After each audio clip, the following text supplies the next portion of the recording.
तो RPF constable की अभी तक जितनी भी शिफ्ट हो चुकी हैं उन सभी शिफ्ट के आधार पर एक ऐसा मॉडल पेपर आपके समक्ष में प्रस्तुत करने जा रहा हूं कि अगर इस मॉडल पेपर को आप साथियों सीरियसली धैर्य के साथ देख लेते हैं तो मेरा मानना है कि पेपर आपका बड़े ही आराम से क्रैक हो जाएगा। क्योंकि एग्जामिनर कहां कहां से सवाल पूछ रहा है, रीजनिंग के कौन कौन से किस किस चैप्टर से सबसे ज्यादा सवाल और किस तरह के सबसे ज्यादा सवाल पूछ रहा है, ये साथियों मालूम पड़ चुका है। मैं कहूंगा जितने भी रीजनिंग के सवाल करवाऊं लगभग 20 सवाल लिए हैं मैंने टॉप लेवल के। उसके बाद साथियों मैथ के क्वेश्चंस और करंट अफेयर और साथियों जीके जीएस सब कुछ देखेंगे आज के इस वीडियो में। जैसे आपके पेपर पूछा जा रहा है, अगर आप इस वीडियो को अच्छे तरीके से देख लेते हैं तो मैं कहूंगा ये एक वीडियो आपकी परीक्षा पर, आपकी आगामी शिफ्ट पर साथियों भारी पड़ने वाली। क्योंकि आज की इस वीडियो में हर एक कॉन्सेप्ट को हम लोग साथियों कवर अप करेंगे, जैसा पेपर आपसे पूछा जा रहा है, जैसे सवाल आपसे पूछे जा रहे हैं। चलिए तो पहला सवाल है, कह रहे कि एक व्यक्ति पूर्व में 20 किलोमीटर चलता है और 90 डिग्री दक्षिणावर्त मुड़ जाता है। वह फिर वहां से बाईं ओर मुड़कर 10 मीटर चलता है और वो 90 डिग्री वामावर्त मुड़ जाता है और 20 मीटर चलता है। प्रारंभिक बिंदु से वो कितनी दूरी पर है? अब यहाँ पर दो शब्द आए हैं, देखिए साथियों, एक तो वामावर्त शब्द आया है और एक यहाँ पर दक्षिणावर्त शब्द आया है। इसका मतलब क्या होता है मैं आपको बता देता हूँ। देखिए अगर कभी भी कहे दक्षिणावर्त आपको मुड़ना है, पहली बात जैसे कि मान लीजिए अगर ये ऐसे कोई जा रहा है और दक्षिणावर्त मुड़ना है तो वो ऐसे मुड़ जाएगा, इधर के लिए मुड़ जाएगा, इधर के लिए मुड़ जाएगा ना। ठीक है, दक्षिणावर्त का मतलब होता है साथियों जैसे घड़ी की सुइयां चलती ना, पहले इधर फिर इधर फिर इधर ऐसे ऐसे आती है, तो इसको दक्षिणावर्त कहा जाता है। लेकिन घड़ी की सुइयां अब अगर अपोजिट चलने लगे, जैसे कि मान लीजिए ठीक है ऐसे ऐसे चलने लगे, ऐसे ऐसे करके चलने लगे, तो इसको वामावर्त कहा जाता है। तो ये समझ गए बात। अब चलिए अब बढ़ते हैं साथियों इस सवाल की तरफ। तो कहा गया है कि एक व्यक्ति पूर्व में 20 मीटर चलता है, तो साथियों मान लीजिए यहाँ पर वो व्यक्ति है और पूर्व में चलेगा तो इधर चलेगा, कितना चला है 20 मीटर चला है। कह रहे कि 90 डिग्री दक्षिणावर्त वो मुड़ गया है, यानी कि 90 डिग्री मुड़ेगा तो इधर मुड़ेगा, 90 डिग्री मोड़ दिया और कितना चला है 20 मीटर चला है। फिर से यानी कि वह फिर वहां से बाईं ओर मुड़ता है और 10 मीटर चलता है। भाई बाईं ओर मुड़ता है यानी कि उल्टे हाथ पे मुड़ता है तो इधर मुड़ेगा और 10 मीटर चलेगा।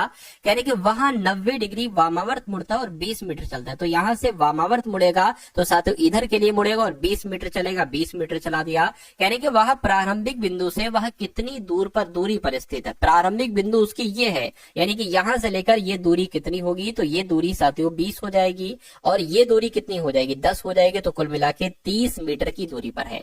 ठीक है ना। लेकिन एक और चीज पूछी जा रही है, प्रारंभिक बिंदु से वह कितनी दूरी पर और किस दिशा में है। तो प्रारंभिक बिंदु से वो किस दिशा में है, तो मैं कहूंगा पूर्व की दिशा में है। तो 30 मीटर और पूर्व कहां पर लिखा हुआ है, ऑप्शन नंबर बी में लिखा हुआ है। अगला सवाल देखिए, कह रहे दिए गए अन्य विकल्पों में से उस विकल्प को चुनिए जो सबसे अलग है। गाजर, आलू, प्याज या टमाटर, मुझे बताइए। देखिए अगर हम यहाँ पर साथियों बात करते हैं गाजर की, आलू की और प्याज की, तो ये साथियों जमीन के अंदर बोए जाते हैं। ठीक है ना, जमीन के अंदर उगते हैं, जमीन के अंदर उगते हैं। लेकिन अगर बात करें टमाटर, ये जमीन के ऊपर उगता है। तो कुल मिला के सबसे अलग जो होगा वो ऑप्शन नंबर डी वाला हो जाएगा।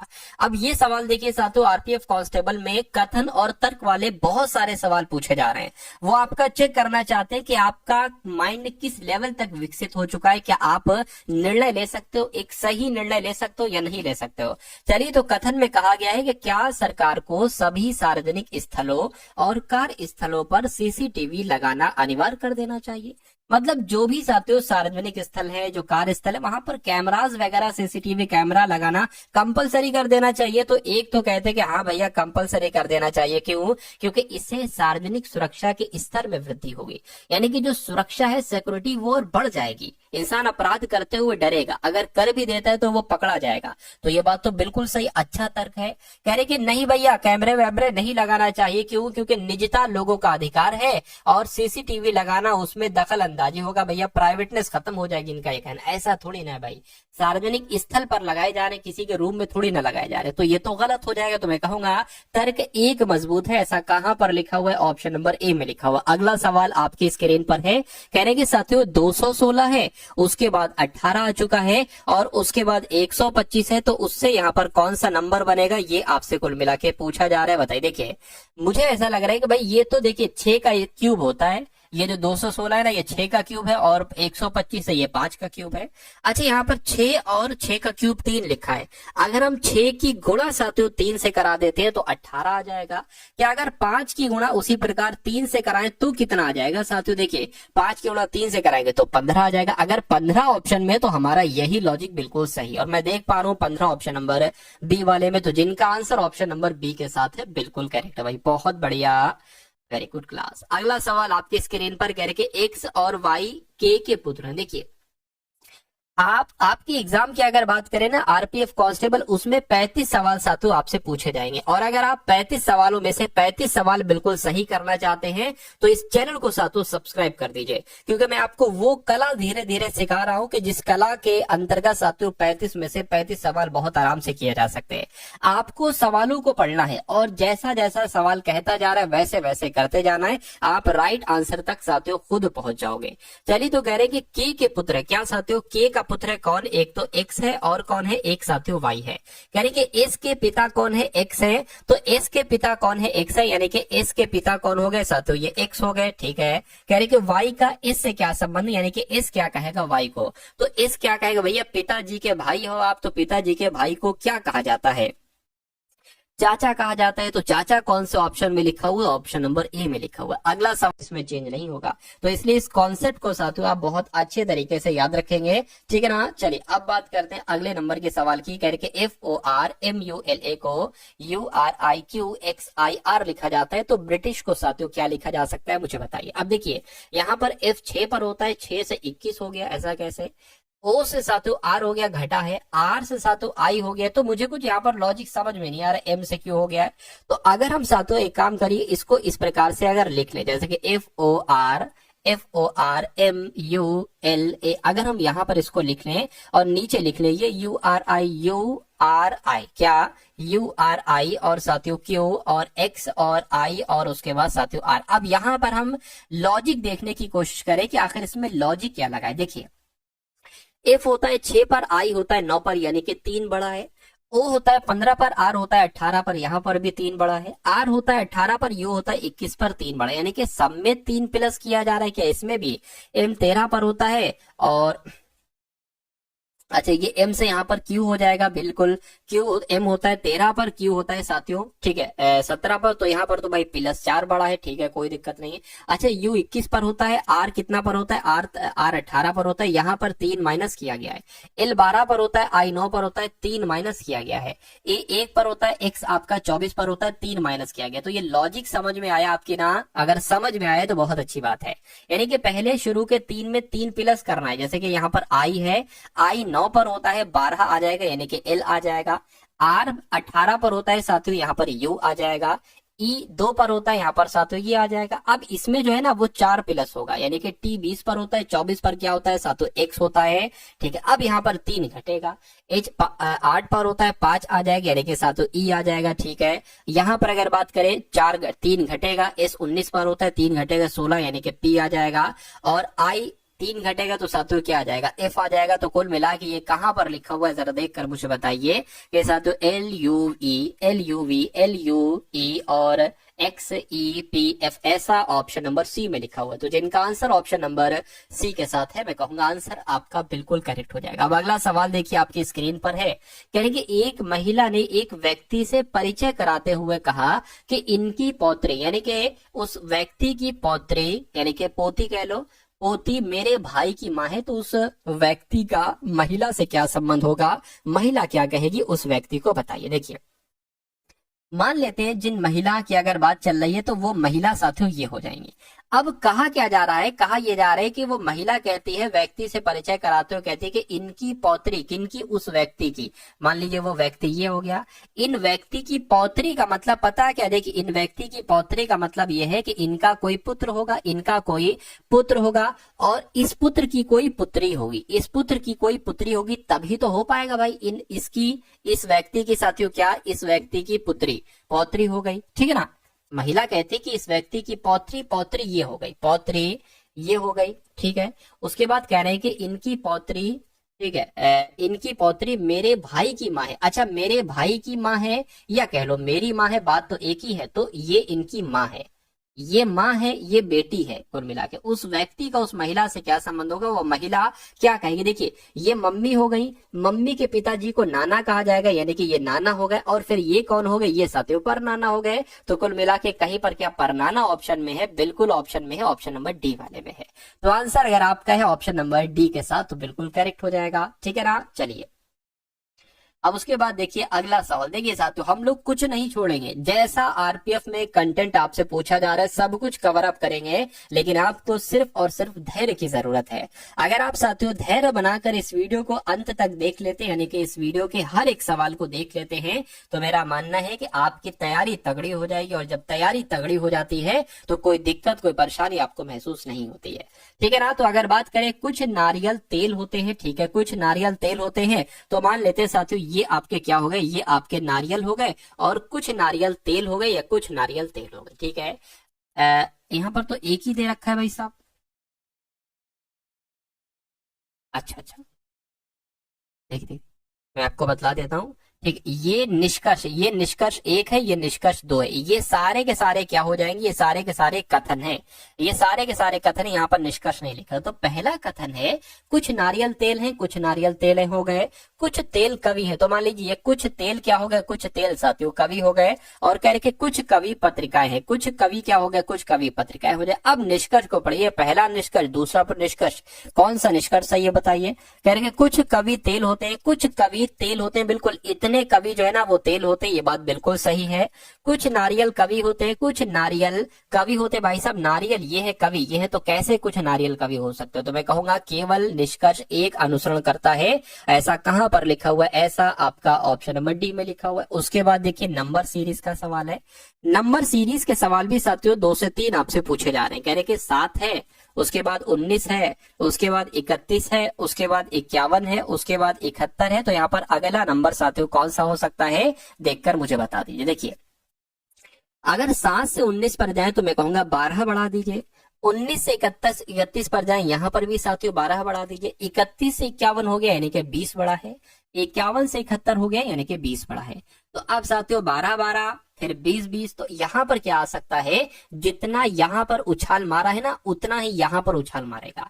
जैसे कि 12 में 20 हो गया है तो 8 बढ़ाया गया, यहाँ पर भी 8 बढ़ाएंगे तो 28 हो जाएगा। यानी कि 71 में 28 जोड़ेंगे तो कितना आ जाएगा साथियों, तो 99 आ जाएगा। या ऑप्शन में कहीं 99 लिखा हुआ है, बिल्कुल लिखा हुआ है, ऑप्शन नंबर ए में लिखा हुआ है, तो ये आपका सही जवाब है, ठीक है ना। चलिए अगला सवाल देखिए साथियों, हो सकता हो ये सवाल आपको यहाँ पर आसान लग रहा है, लेकिन जब आप एग्जाम हॉल में पहुंचते हैं तो यही सवाल आपके लिए नासूर हो जाते हैं।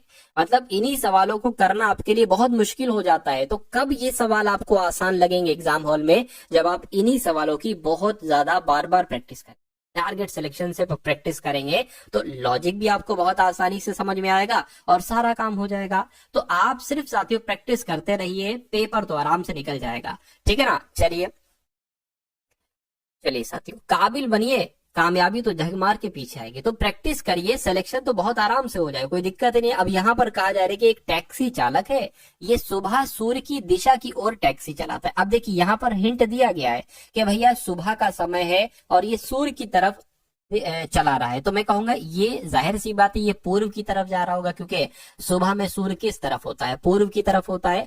तो ये जो टैक्सी चालक अपनी टैक्सी चला रहा है ये पूर्व की तरफ चला रहा है, ठीक है भाई साहब, पूर्व की तरफ चला रहा है। कह रहे कि कुछ समय के बाद, यानी कि कुछ समय चलने के बाद वह दाहिनी ओर मुड़ता है, यानी कि अब इसका मुंह इस तरफ है, तो दाहिनी यानी कि सीधे हाथ पे मुड़ेगा, यानी कि इस तरफ मुड़ेगा। बाद में फिर वह दाहिनी और फिर से एक बार फिर से दाहिनी ओर मुड़ता है, यानी कि फिर से सीधे हाथ पे मुड़ेगा, फिर इस तरफ आ जाएगा वो। कह रहे कि अब टैक्सी चालक किस दिशा में जा रहा है। तो अगर बात करते हैं साथियों, ये आपकी उत्तर होती है, ये आपकी पूर्व होती है, ये आपकी पश्चिम होती है और ये आपकी दक्षिण होती है। तो किस तरफ जा रहा है, पश्चिम की तरफ जा रहा है। पश्चिम कहां पर लिखा हुआ है, ऑप्शन नंबर ए में लिखा हुआ है, तो ये आपका बिल्कुल करेक्ट आंसर हो जाता है। अगला सवाल आपकी स्क्रीन पर कह रहे कि सिलचर, असम और भारत, इनके बीच कौन सा वेन आरेख बनेगा बताइए। देखिए मुझे इतना पता है कि भैया भारत के अंतर्गत क्या है, ये मान लेते भारत हो जाएगा, ठीक है। और फिर ये क्या हो जाएगा, ये आपका साथियों असम हो जाएगा। अरे भाई असम भारत के अंतर्गत ही तो है, और असम में एक जिला है सिलचर, यानी कि ये क्या हो जाएगा, ये आपका सिलचर हो जाएगा। तो कुछ ऐसा वेन आरेख बनेगा। ऐसा कहां पर बना हुआ है साथियों, ऑप्शन नंबर डी में बना हुआ है, तो यही तो आपका राइट आंसर है। अगला सवाल देखिए आपके स्क्रीन पर है। यहां पर अगर बात करते हैं साथियों, देखिए 1.5 आ गया, ठीक है, 1.5 आ गया, उसके बाद 5 आ गया, ठीक है, उसके बाद 10.5 आ गया, कितना 10.5 आ गया, और उसके बाद साथियों आपको बताना है क्या नंबर आएगा, और उसके बाद एकदम से 27.5 आ गया। तो आखिर यहाँ पर लॉजिक क्या लगा हुआ है, जरा मुझे देखकर साथियों बताइए। देखिए अगर यहाँ पर हम जैसे कि 1.5 से 5 हुआ है, तो हम यहाँ पर अगर 3.5 प्लस करते हैं तो ये 5 हो जाएगा, ठीक है। अब अगर 5 से 10.5 बनाना है तो मैं कहूंगा यहाँ पर 5.5 बढ़ा दीजिए, 10.5 हो जाएगा, ठीक है। यानी कि पहले 3.5 बढ़ाया गया, 5.5 बढ़ाया गया, तो जाहिर सी बात है अब साथियों आपको कितना बढ़ाना है बताइए। अब आप साथियों कितना बढ़ा सकते हैं ये एक बार मुझे बता दीजिए। तो यहाँ मेरे हिसाब से साथियों कितना, 5.5, 6.5, 7.5 बढ़ना चाहिए।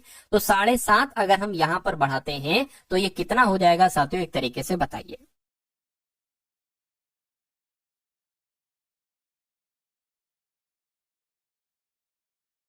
चलिए, तो साथियों ये आपका 18 हो जाएगा, 18 हो जाएगा ना। अब अगर हमें ये देखना है कि हमारा आंसर सही है या नहीं सही है, तो हमें एक क्रॉस चेक करना पड़ेगा।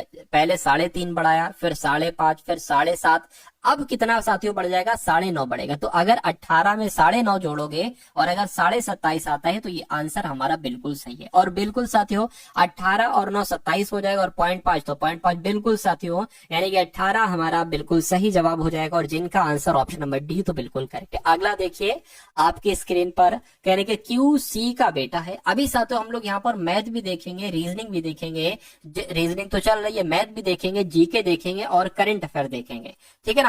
चलिए, तो सी का बेटा कौन है, क्यू है। तो सी का बेटा क्यू है, जैसा जैसा कहा जा रहा है वैसा करते जाइए। तो सी का बेटा क्यू हो गया, जिसने ए से विवाह किया। अच्छा, जिसने किसके लिए इस्तेमाल किया गया, क्यू के लिए या सी के लिए। तो कभी भी जिसने आए या जो आए तो वो हमेशा दूसरे वाले के लिए इस्तेमाल होता है, यानी कि पहला वाला क्यू है, दूसरा वाला सी है। तो ए का विवाह जो किया गया है वो सी के साथ किया गया, तो ए का विवाह जो किया गया वो सी के साथ किया गया, ठीक है। कहने कि क्यू की बेटी एम है, तो क्यू की बेटी कौन हो जाएगी, क्यू की बेटी यहाँ पर एम हो जाएगी। कहने कि एम का ए से क्या रिश्ता, यानी कि ए क्या कहेगा एम को, तो ए क्या कहेगा एम को। देखिए ये बेटा हो गया, बेटे की बेटी को क्या कहा जाता है, तो भाई साहब बेटे की बेटी को तो पोती कहा जाता है, और पोती कहां पर लिखा हुआ है, ऑप्शन नंबर ए में लिखा हुआ है, तो ये आपका राइट आंसर है। अगला सवाल आपकी स्क्रीन पर है, यानी कि एक महिला का परिचय कराते हुए एक आदमी कहता है कि इनके पति, ठीक है, मेरे दादा के इकलौते बेटे के इकलौते बेटे। अब यहाँ पर आप समझने की कोशिश कीजिए, क्या अब एक महिला है, तो मान लीजिए साथियों ये वो महिला हो गई जिनकी बात चल रही है, और महिला का परिचय कराते हुए एक आदमी कहता है, क्या कहता है, एक आदमी कहता है कि इनके पति यानी कि साथियों इनके पति, ठीक है, इनके पति मेरे दादा के इकलौते बेटे। अच्छा देखिए, मेरे दादा के इकलौते बेटे कौन होंगे, मेरे पिताजी ही तो होंगे। अरे भाई मेरे दादाजी के इकलौते बेटे मेरे पिताजी, इकलौते बेटे यानी कि मेरे पिताजी के इकलौते बेटे कौन, मैं खुद की अपनी बात कर रहा हूं। तो कुल मिला के महिला का पति कौन हो जाएगा, यही आदमी तो हो जाएगा। तो महिला का उस आदमी के साथ क्या संबंध है, वो आदमी क्या कहेगा उस महिला को, तो वो तो पत्नी कहेगा, पत्नी कहेगा। तो पत्नी कौन सा ऑप्शन में, ऑप्शन नंबर डी वाले में। साथियों मैं आपको बहुत जल्दी से जल्दी ये सारी चीजें समझाने की कोशिश करता हूँ, क्योंकि आपके पास समय थोड़ा सा कम है। अगर आप इन चीजों को साथियों समय ज्यादा देंगे तो मेरा मानना है, क्योंकि आपके एग्जाम में आपको बहुत कम समय में इन सभी सवालों को तय करना है। अगर आप कम समय में इन सभी सवालों को कर लेते हो तो साथियों ये समझ लीजिए कि आपके पास समय बच रहेगा, और फिर वो क्वेश्चन जो कोई नहीं कर पा रहा है आप उन क्वेश्चंस को समय देकर बहुत आराम से कर ले जाओगे। तो यही चीजें तो होती है साथियों लोगों से आगे बढ़ने की, और कुछ लोग, थोड़े बहुत लोग से नहीं, लाखों लाख बच्चे पछाड़ दोगे आप साथियों एक क्वेश्चन सही करने पर। चलिए तो अब बात करते हैं। अच्छा यहाँ पर कुछ दिक्कत लग रही है मुझे, ये अधूरा क्वेश्चन है साथियों, ये अधूरा क्वेश्चन है, क्योंकि तर्क दे रखे हैं लेकिन कथन तो दे ही नहीं रखे हैं। खैर उसके बाद देख लेते हैं साथियों अगले नंबर का सवाल आपकी स्क्रीन पर। इस सवाल को देख लीजिए और मुझे बताइए कि आपका सही जवाब साथियों यहाँ पर क्या हो सकता है, क्या आपका राइट आंसर होगा। चलिए तो यहाँ पर क्या कहा गया है, यहाँ पर कहा गया है कि राजा एक लड़का है और ये उत्तर पूर्व दिशा में 10 मीटर की दूरी तय करता है। जैसे जैसे कहा जा रहा है ना, वैसे वैसे साथियों हम लोग यहाँ पर कर लेते हैं। तो मान लीजिए राजा की अगर बात करें साथियों, राजा यहाँ पर है और राजा उत्तर, पहले तो मैं आपको दिशाएं बता देता हूँ, देखिए ये है आपकी उत्तर दिशा, ये है आपकी पूर्व दिशा, और ये है पश्चिम दिशा, और ये है साथियों दक्षिण दिशा। अगर कहा जाए उत्तर पूर्व दिशा में जाता है तो उत्तर पूर्व दिशा में यानी कि इस तरफ हो जाएगा। ये बात क्लियर है? कहिए बिल्कुल क्लियर है। तो मान लीजिए अभी राजा यहाँ पर है, उत्तर पूर्व में जाता है तो वो साथियों इस तरफ जाता है 10 मीटर की दूरी पर। ठीक है, ठीक है। यानी कि फिर वह पश्चिम की ओर चल जाता है, पश्चिम मतलब इधर की ओर तक चल जाता है, तो वो इस तरफ चलता है और 22 मीटर चलता है। कितना चलता है साथियों? 22 मीटर चलता है। ये 22 मीटर चला दिया, एक सेकेंड, 22 मीटर चलता है ना, ठीक है ना। तो यहाँ से यहाँ पर पहुंच गया, तो फिर यहाँ से इधर आया, वो 22 मीटर उसने वो दूरी चली। अभी वो यहाँ पर आ गया है, कह रहे कि वहां से वो दक्षिण पश्चिम की ओर 10 मीटर चलता है। दक्षिण पश्चिम की तरह इधर है तो वो इस तरफ चलेगा, दक्षिण पश्चिम चलेगा और 10 मीटर चलेगा। ठीक है, कहने के वहां फिर 5 मीटर की दूरी पूर्व की ओर तय करता है। 5 मीटर की दूरी पूर्व, देखिए पूर्व इधर है ना, तो वो इधर जाएगा, 5 मीटर की दूरी पूर्व की तरफ उसने तय की। ठीक है भाई साहब। उसके बाद कहने के वहां से वह दक्षिण पश्चिम की ओर 3 मीटर चलता है। दक्षिण पश्चिम किधर है? दक्षिण पश्चिम इधर है, मतलब यहाँ से इधर को जाता है और 3 मीटर चलता है। ठीक है, कहने के फिर से वह 5 मीटर, ठीक है, 5 मीटर की दूरी तक पूर्व की ओर जाता है, 5 मीटर की दूरी तक पूर्व की ओर जाता है, यानी कि इधर को जाता है 5 मीटर तक। अब वो यहाँ पर आ चुका है, यानी और फिर उत्तर पूर्व की ओर 3 मीटर चलता है, उत्तर पूर्व की ओर 3 मीटर चलता है, यानी कि यहाँ तक चलेगा, तो अब वो यहाँ पर आ जाएगा।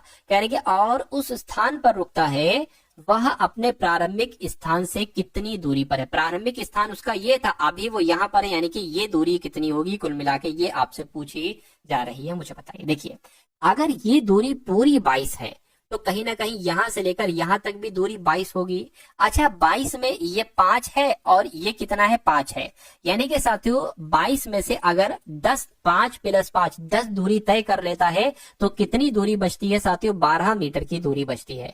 तो ये दूरी जो होगी वो साथियों 12 मीटर हो जाएगी। 12 मीटर कौन से ऑप्शन में है? ऑप्शन नंबर बी वाले में है। बहुत बढ़िया, वेरी गुड क्लास।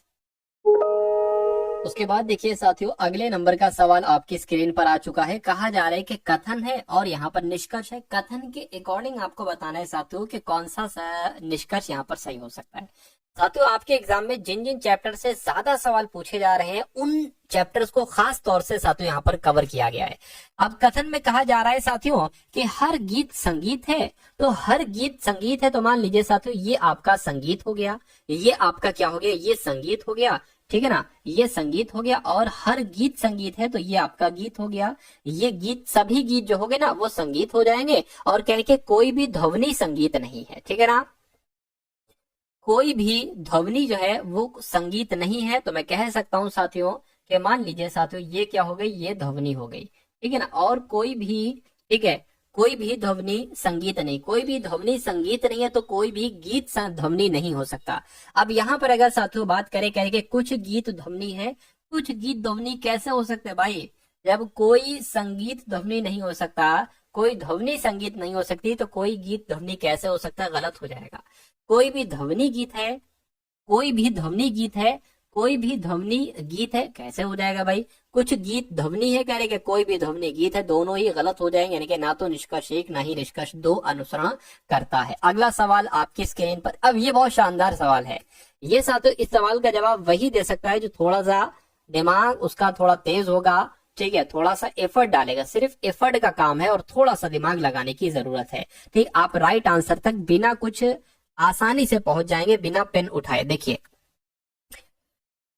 कहा जा रहा है कि रवि ने स्कूल जाने के लिए बस किस समय पकड़ी। ये आपसे सवाल पूछा जा रहा है कि बताइए भैया किस समय पकड़ी। आपको हिंट 2 दिए गए, 1 और 2। क्या इन दोनों की मदद से आप इस सवाल का जवाब दे सकते हैं, या सिर्फ एक हिंट की मदद से, या दूसरे हिंट की मदद से? देखिए यानी कि रवि से रोजाना वाली सुबह 8:25 की बस छूट गई, यानी कि वो रवि से रोजाना वाली सुबह बस, रवि ने स्कूल जाने के लिए बस किस समय पकड़ी?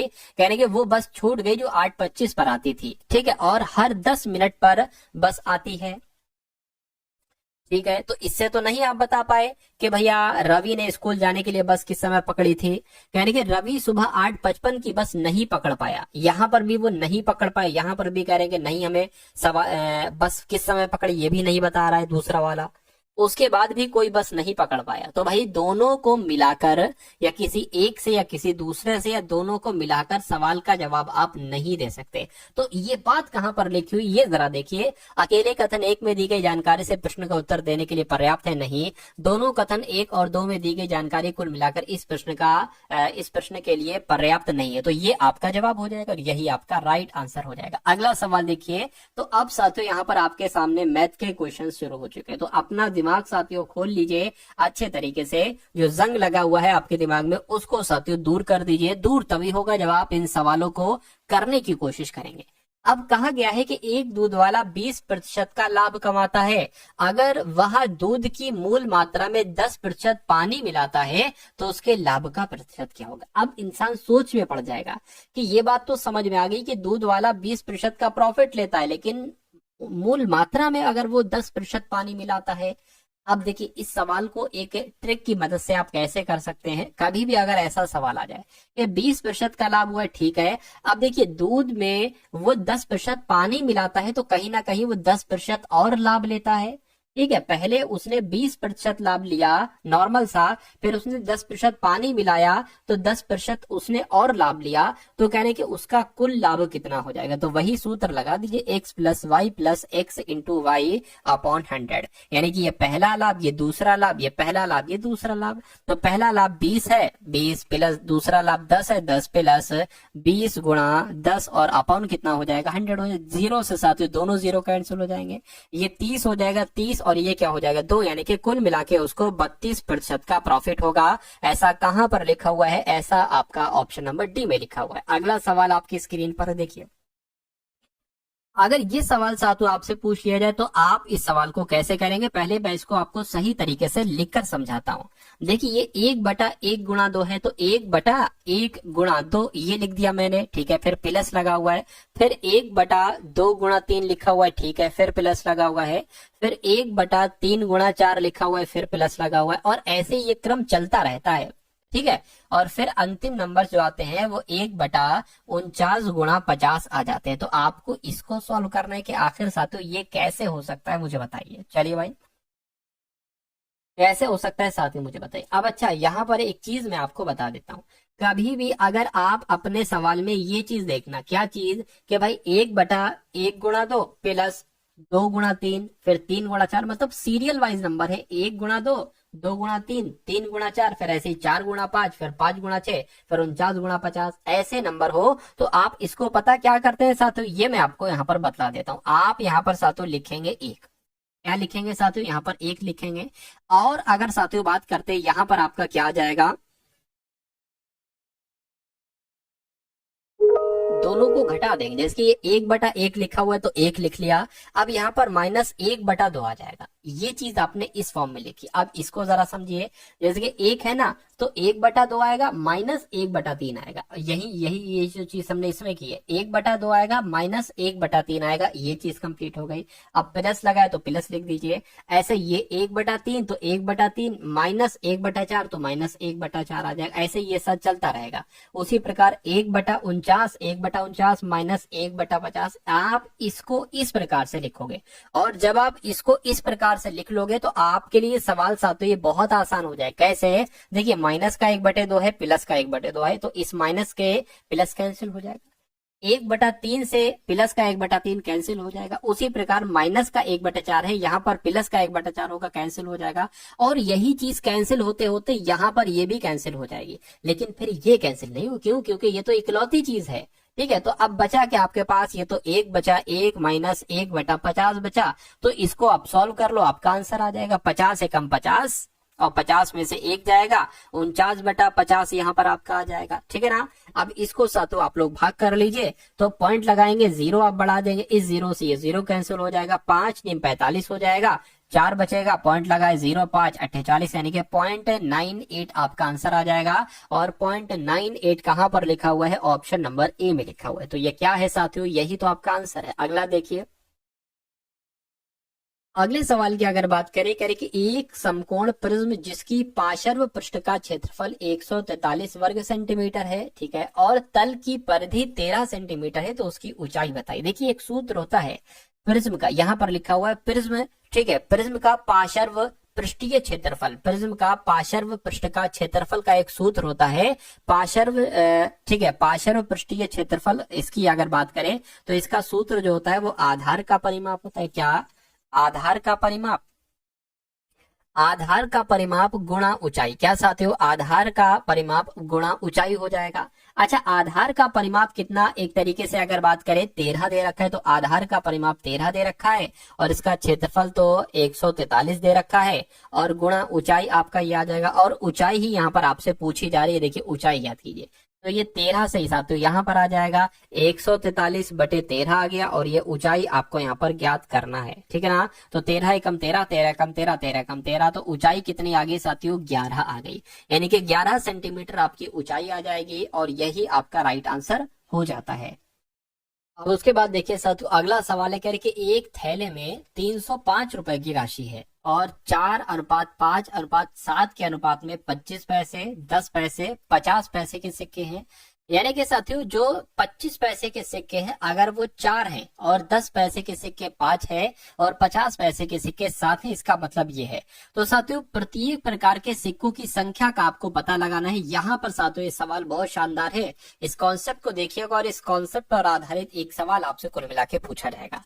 तो कभी भी साथियों ऐसा सवाल पूछा जाए तो आपको ध्यान रखना है कि 25 पैसे, 10 पैसे, 50 पैसे, ठीक है ना, के सिक्कों की संख्या कितनी हो जाएगी साथियों? 4x अनुपात 5x और अनुपात साथियों 7x हो जाएगी, ठीक है ना। अब यहाँ पर साथियों हमने लिखा ये अनुपात यानी कि 4x, और ये 25 पैसे, 25 पैसे की अगर बात करें तो ये कितना हम साथियों लिख सकते हैं कि 25/100 लिख सकते हैं, 25/100 लिख सकते हैं, क्योंकि 25 पैसे 1/4 होते हैं, तो ये 1/4 ही बन जाएंगे, और फिर प्लस लगा दिए, फिर दूसरा अनुपात लिख दिया 5x, और ये कितना है साथियों 10 पैसे हैं, 10 पैसे का मतलब 1/10 हो जाएगा। या अगर आप नहीं समझ पाते तो पहले मैं ऐसा कर देता, मतलब पैसों के सामने क्या रख देना, आपको बटे में 100 लगा देना है। उसी प्रकार 7x गुणा आपका क्या हो जाएगा, 7x गुणा 50 पैसे यानी कि 1/2, तो 50/100 आ जाएगा, निकलेगा 1/2 ही। देखिए अब 25 एकम 25 ये 4 आ जाएगा, इस 0 से ये 0 कैंसिल हो जाएगा, 5 एकम 5, 5 दूना 10 हो जाएगा, तो इस 4 से ये 4 कैंसिल हो जाएगा, इधर बचेगा सिर्फ x, और इधर क्या बचेगा साथियों, इधर आपका x/2 बचेगा, और इधर आपका क्या बचेगा 50 एकम 50 और 7x/2 बच जाएगा। तो कुल मिला के इसको आप कैलकुलेट कर लीजिए। देखिए 2 और 2 यहाँ पर साथियों सेम है, तो 2 आ जाएगा, x प्लस 7x ये 8x आपका हो जाएगा, और प्लस आपका x हो जाएगा। इसको कैलकुलेट करेंगे तो 2 की गुणा 1 से करेंगे तो साथियों 2x आ जाएगा, प्लस आपका 8x आ जाएगा, और बटे क्या आ जाएगा, बटे 2 आ जाएगा। अच्छा एक चीज बताना मैं भूल गया, ये पता किसके बराबर है, ये सब जो अनुपात और पैसे आपने सब ये जोड़े हैं ये 305 के बराबर है, तो ये 305 यहाँ तक चलेगा, इसमें भी 305 आएगा, इसमें भी 305 आएगा, और बराबर 305 इसमें भी आएगा। तो अब आप साथियों इसको अगर कैलकुलेट करेंगे तो 305 610 हो जाएगा, यानी कि 610 कितने के बराबर हो जाएगा, 8x और 2x यानी कि 10x के बराबर हो जाएगा। इस 10 से ये कटेगा तो x बराबर साथियों 61 आपका बचाएगा। तो कुल मिला के आपसे क्या कहा जा रहा था कि प्रत्येक प्रकार के सिक्कों की संख्या क्या होगी। तो प्रत्येक प्रकार के सिक्कों की संख्या की अगर बात करें, अब देखिए x बराबर 61 है, तो 4x की वैल्यू साथियों कितनी हो जाएगी, क्या यानी कि 4 की गुणा 61 से कराओ तो 4 एकम 4 और 4 छंग 24 यानी कि 200, ठीक है 240 हो जाएगी 4x की वैल्यू, ठीक है। उसी प्रकार 240 नहीं बल्कि 244 हो जाएगी, ठीक है। अरे भाई 4 से इसकी गुणा करा दो, 4 एकम 4, 4 छंग 24, 244 हो गई। और 5x की अगर बात करें तो 5 एकम 5 और 5 छंग 30, 305 हो गई। और 7 से अगर करें तो 7 एकम 7, 7 छंग 42, 427 होगी। तो ये कहाँ पर लिखा हुआ है, ये ऑप्शन नंबर डी में लिखा हुआ है। तो समझ गए ये सवाल कैसे किया और कैसे इसका सातों सोल्यूशन आपके सामने था। अब उसके बाद देखिए ब्रैकेट में 8 गुणा 9 प्लस 3 गुणा 12 प्लस 3, और बटे में क्या है, बटे में है साथियों 12 गुणा 3 प्लस 81/9। देखिए 8 नीम कितना हो जाएगा, 8 नीम आपका 72 हो जाएगा, प्लस 12 तिया कितना हो जाएगा 36 हो जाएगा, ठीक है। प्लस आपका 3 आ जाएगा, बटा लगाए, बटा लगा लिए, 12 तिया कितना हो जाएगा 36 प्लस 81/9 है, तो 9 से कट करेंगे, 9 में 81 यानी कि 9 आ जाएगा। तो इसको साथियों आप कैलकुलेट कर लीजिए। इसको कैलकुलेट कर लीजिए साथियों, ये 39 और 72, 39 72 कितने होते हैं, 39 72 आपके साथियों कितने हो जाएंगे, 111 हो जाएंगे। और 111, ठीक है, 111 यहाँ पर साथियों आ जाएगा, बटे में क्या है, बटे में आपके 36 46 यानी कि आपका 45 यहाँ पर आ जाएगा। तो इसको आपको कैलकुलेट करना है, बाकी आपको कुछ नहीं करना है। चलिए तो साथियों 45 से 45 दूना कितना हो जाएगा, 90 हो जाएगा। कितना बचेगा, 100, ठीक है, और मतलब 21 बच जाएगा, पॉइंट लगेगा यहाँ पर और 0 बढ़ जाएगा। अब इसको कट करिए, देखिए ये मेरे हिसाब से चौक 4 टाइम में आएगा, ठीक है, यानी कि करेंगे तो कितना हो जाएगा, 180 हो जाएगा। कितना बचेगा, 30 बच जाएगा, ठीक है। तो 2.4 करके कहां पर लिखा हुआ है, 2.4 करके सिर्फ और सिर्फ ऑप्शन नंबर डी में लिखा हुआ है। तो ये क्या होगा साथियों, ये आपका बिल्कुल करेक्ट आंसर हो जाएगा। अगले नंबर का सवाल आपकी स्क्रीन पर है साथियों, देखिए और बताइए सही जवाब आपका क्या होगा। देखिए करेंगे 10,000 रुपए के मूलधन पर 12 प्रतिवर्ष के हिसाब से 6 महीने की अवधि के लिए कुल रकम ज्ञात करें जो त्रैमासिक रूप से संयोजित होती है। देखिए अगर कभी भी सवाल में त्रैमासिक रूप से संयोजित होती है ऐसा कह दिया जाए और ये कह दिया जाए 6 महीने की अवधि के लिए है, तो कुल मिला के आपको 2 काम करना होते हैं। देखिए त्रैमासिक अगर कहा जाए तो वैसे तो नॉर्मली दर यहाँ पर कितनी है, 12% है, 12% साथियों दर है। लेकिन अगर त्रैमासिक कहा दी जाए तो साथियों इस 12 की गुणा आपको 4 से करा देना है, क्योंकि एक तरीके से बात करें 4 एकम 4, 4 तिया 12 हो गया, तो 3% की साथियों तीन तिमाहियां आ जाएंगी। कितनी आ जाएंगी साथियों, एक तरीके से 3 तिमाहियां आ जाएंगी, तो दर आपकी 3% हो जाएगी। अब समय की हम लोग बात कर लेते हैं, समय साथियों कितना बताया गया है, समय की अगर यहाँ पर बात करें तो 6 महीने की अवधि के लिए, तो 1 साल की अगर बात करें तो 6 महीने आ जाएंगे, तो साथियों यहाँ पर आपका 2 आ जाएंगी, ठीक है ना। समय की अगर बात करें 2, ठीक 2 आ जाएगा। तो कुल मिला के वही वाला सूत्र आप लगा दी, a बराबर p 1 प्लस r अपॉन 100 की पावर t। तो देख लेते हैं साथियों 10,000 रुपए है, तो a बराबर कितना हो जाएगा, 10,000 रुपए है, ठीक है ना। और 1 प्लस r कितना है, 3/100 की पावर कितने हो जाएगी, 2 हो जाएगी। 103 बटा क्या, 103 बटा 100 हो जाएगा, और पावर लगी 2 तो फिर से 103 बटा 100 हो जाएगा। और यहाँ पर क्या हो जाएगा, 10,000 हो जाएगा। इन 2 जीरो से ये 2 जीरो, इन 2 जीरो से ये 2 जीरो कैंसिल हो जाएंगे, यानी कि a बराबर कितना आ जाएगा साथियों, 103 गुणा 103 आ जाएगा। तो इसको कैलकुलेट कर लीजिए, आपका आंसर आ जाएगा। तो इसको साथियों यहाँ पर कैलकुलेट कर लेते हैं, ठीक है।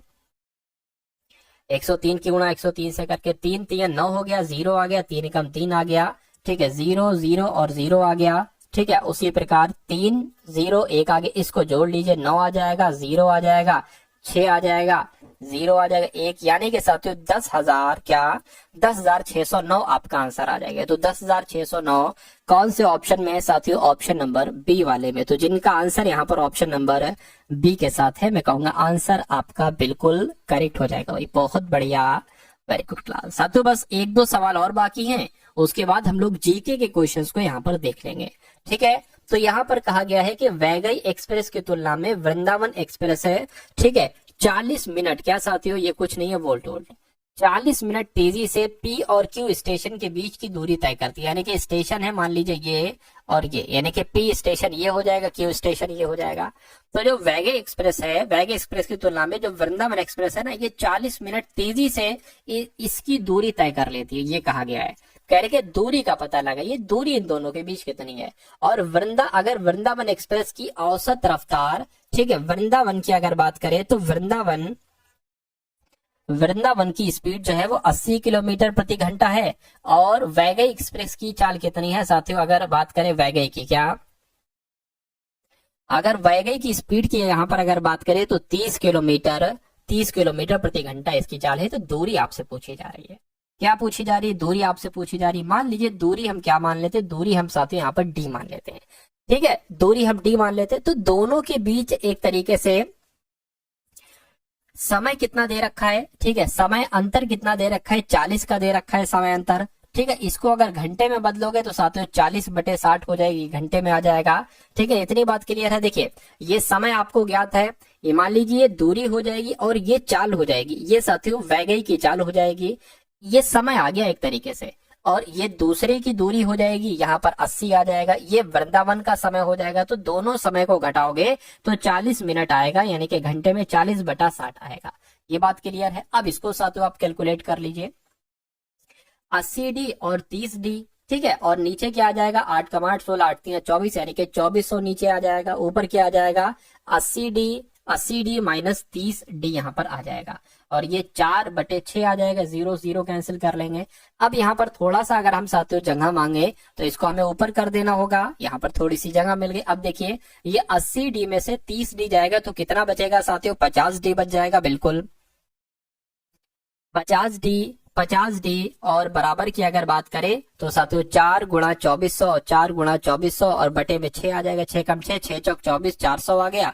तो कुल मिला के अगर 50 से कट करें ना इसको साथियों तो कितना आ जाएगा, देखिए इस 0 से ये 0, 50 8, यानी कि डी बराबर कितना निकला साथियों, डी बराबर आपका कितना निकल आएगा, 6 चौक 24, 400 हो गया ये। और एक सेकंड, कुछ दिक्कत तो नहीं हो रही है, देखिए जरा, ये 50D आ जाएगा। ठीक है, 4/6 ठीक है, 6 चौक 24 ठीक है, ठीक है। और इसकी अगर बात करें, एक काम करिए यहाँ पर लिख लीजिए, ठीक है, 400, 4 चौक 16, ठीक है, 1600 आपका ये आ गया।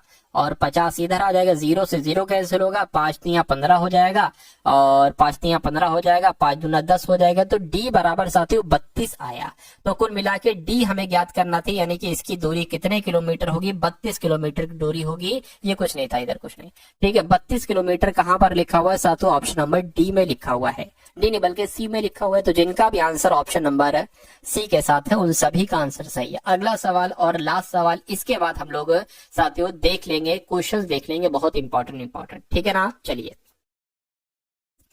तो यहाँ पर साथियों आपसे कहा गया है कि पूजा एक काम को चारों से 3 गुना ज्यादा और बानों से 2 गुना ज्यादा वक्त लेती है। यदि तीनों एक साथ काम करें तो 2 घंटे में वो काम खत्म कर सकती हैं। बानू को पूरा काम करने में कितना वक्त लगेगा। अब देखिए यहाँ पर 3 लोग हैं, एक तो पूजा है, एक साथियों कौन है, चारू है, और एक कौन है, एक बानो है। तो कहा गया है कि पूजा एक काम को करने में चारू से 3 गुना समय लेती है।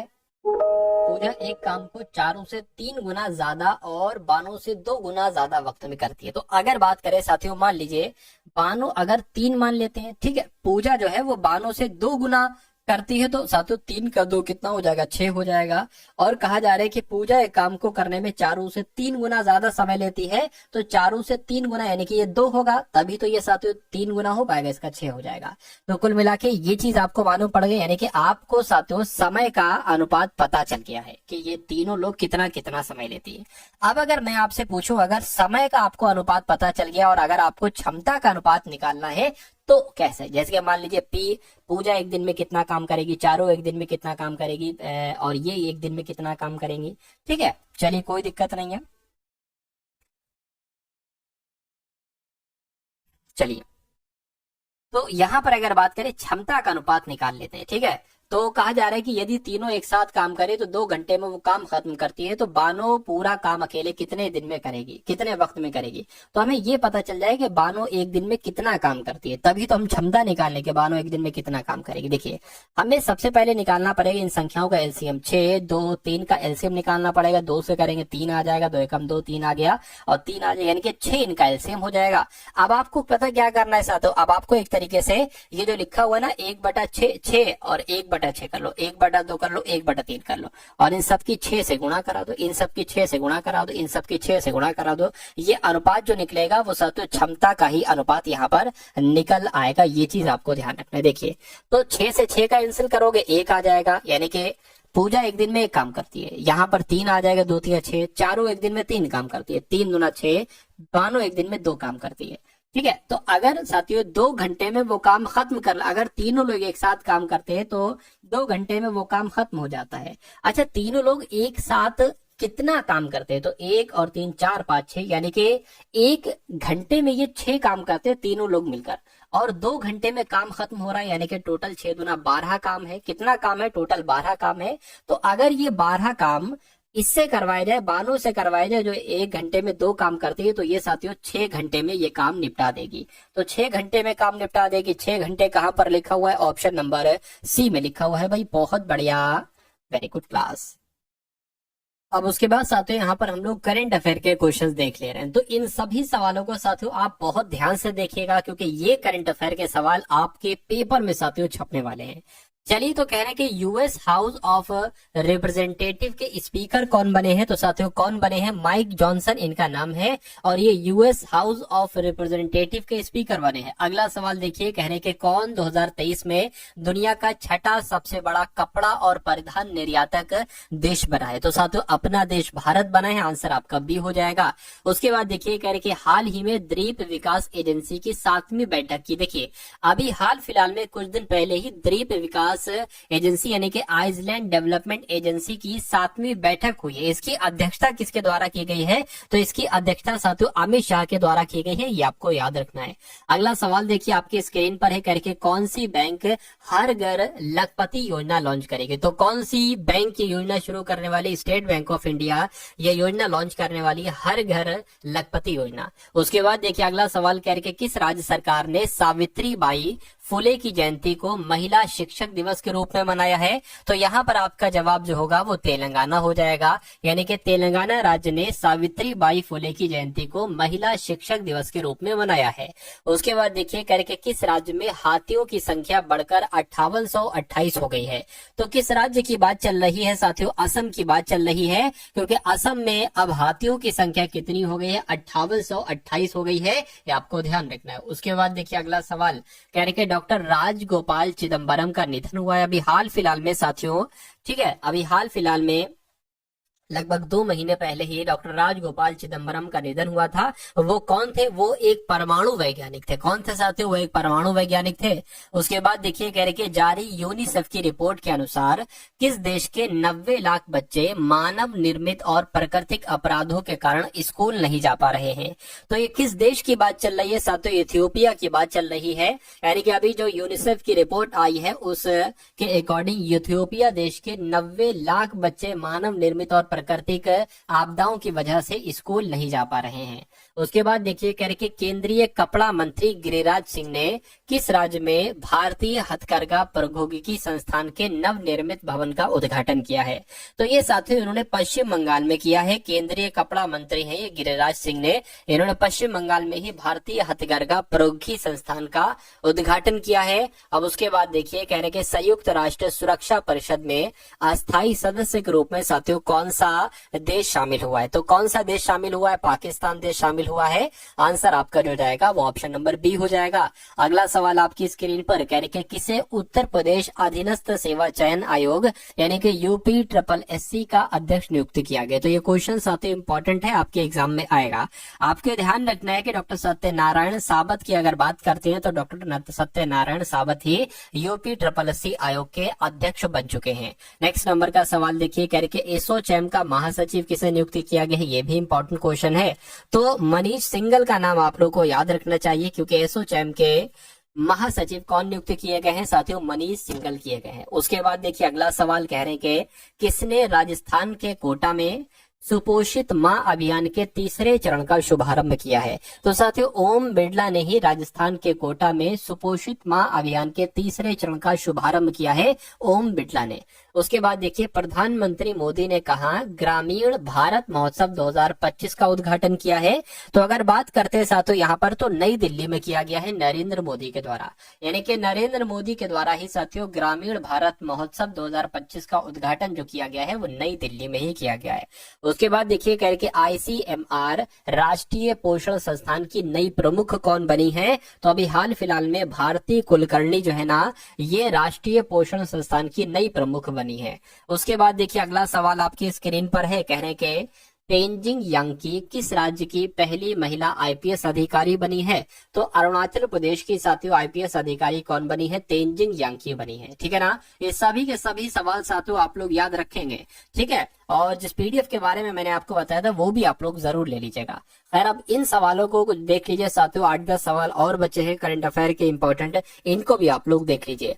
कहा जा रहा है कि हाल फिलहाल में अमेरिका के किस प्रांत में ने छात्रों पर होमवर्क के मानसिक तनाव को कम करने के लिए एक नया कानून पारित किया है? तो साथियों यहाँ पर अगर बात करें कैलिफोर्निया आपका सही जवाब हो जाएगा, यानी कि अमेरिका का जो कैलिफोर्निया है तो कैलिफोर्निया ने छात्रों पर होमवर्क के मानसिक तनाव को कम करने के लिए एक नया कानून पारित कर दिया है। चलिए भाई, भारतीय सेना ने कहां पर अपनी सेना को जानो मेले का आयोजन किया गया। ये मेला है अपनी सेना को जानो। इस मेले का आयोजन भारतीय सेना ने जो किया है वो कहां पर किया है? वो हैदराबाद में किया है। कहां पर साथियों?